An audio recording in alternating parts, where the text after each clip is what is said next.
ક્રિપ્ટોના રોકાણના નામે વલસાડ જિલ્લામાં છેતરપિંડી. વલસાડ જિલ્લામાં 14.28 લાખ રૂપિયાની છેતરપિંડી કરનાર ઉમેશને પોલીસે મુંબઈથી ઝડપી પાડ્યો. 2 વર્ષમાં યુવક અને તેના પરિવાર પાસેથી રૂપિયા પડાવ્યા. હજુ ગેંગના અન્ય સભ્ય પોલીસ પકડથી બહાર.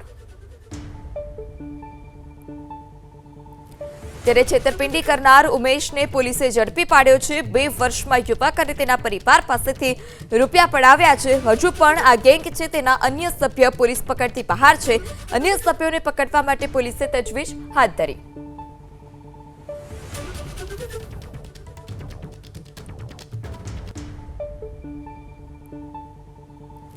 ત્યારે છેતરપિંડી કરનાર ઉમેશને પોલીસે ઝડપી પાડ્યો છે. 2 વર્ષમાં યુવક અને તેના પરિવાર પાસેથી રૂપિયા પડાવ્યા છે. હજુ પણ આ ગેંગ છે તેના અન્ય સભ્ય પોલીસ પકડથી બહાર છે. અન્ય સભ્યોને પકડવા માટે પોલીસે તજવીજ હાથ ધરી.